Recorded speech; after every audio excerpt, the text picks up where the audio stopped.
There's a moment in every human life that almost no one talks about.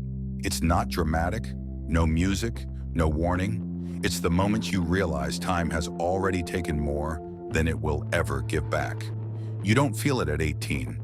You don't feel it at 21. Because at that age, time feels infinite. You think you're early. You think you have margin.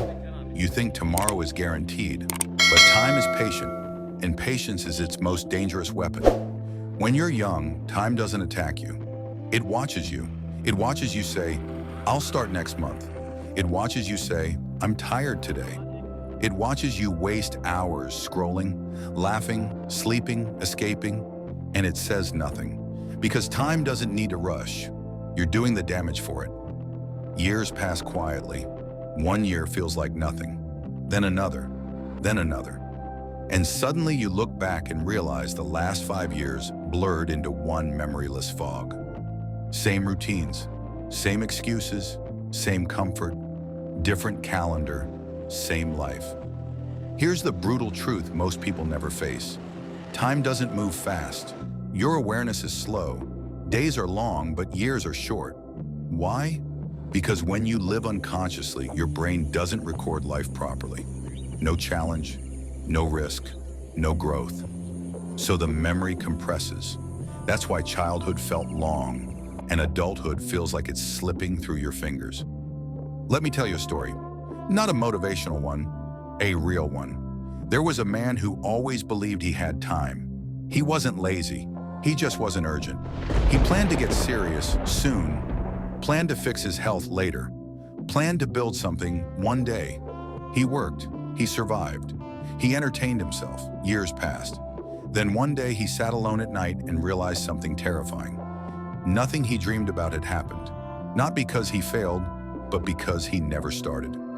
No big mistake ruined his life. No tragedy, just delay, just comfort, just laziness dressed as rest. That's the most dangerous kind of death. Not physical, potential death. Time doesn't kill you loudly. It erases you silently. It turns dreams into what-ifs.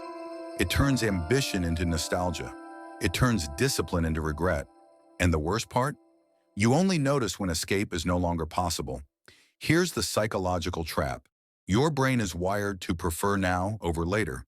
Immediate pleasure beats long-term reward. Scrolling feels good now. Discipline hurts now.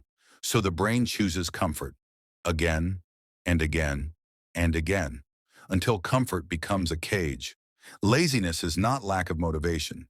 It is fear disguised as rest. Fear of effort. Fear of failure. Fear of discomfort. Fear of realizing you're capable of more. So you delay. And delay feels harmless. Until time adds it up. Let's talk numbers. If you waste just 2 hours a day, that's 730 hours a year. That's 30 full days of your life every year. Gone. Now multiply that by 10 years. That's 300 days erased. Almost a full year vanished, and that's just 2 hours. Now imagine what you could have built with those hours. Skills, health, freedom, identity. Instead, most people build nothing and wonder why life feels empty. Here's the hardest truth. You don't lack time. You lack standards. You tolerate distraction. You tolerate inconsistency. You tolerate weakness. And what you tolerate becomes permanent. Time respects urgency. When you act like time is valuable, your brain adapts. You move faster. You think clearer. You choose better. But when you treat time like trash, life treats you the same way. So how do you fight this? Not with motivation. Motivation is emotional. It dies quickly. You fight it with systems and brutal honesty. Step 1. Accept that time is already running out. This is not negative thinking. This is clarity. You are not early. You are not late. You are now. And now is slipping. Once you accept that, urgency is born. Step 2. Kill lazy time, not rest. Rest is intentional. Laziness is accidental. Rest has an end time. Laziness doesn't. If you don't schedule rest, you're not resting, you're escaping. Step 3. Design your days like your life depends on it, because it does. Wake up with purpose, not reaction. Decide your one non-negotiable task daily. Not 10. 1. Finish it even when you don't feel like it. That rewires your brain. Step 4. Use pain as feedback, not an excuse. Discomfort means growth.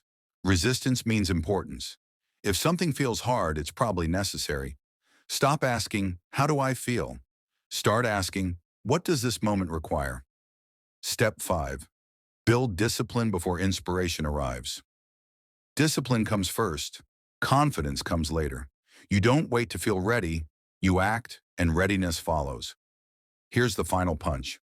One day you will look back at today, and that version of you will either thank you or hate you. There is no neutral outcome. Time will pass. That is guaranteed. The only question is, will it pass through you or over you? Because time doesn't care about your intentions. It only records your actions. Don't waste it.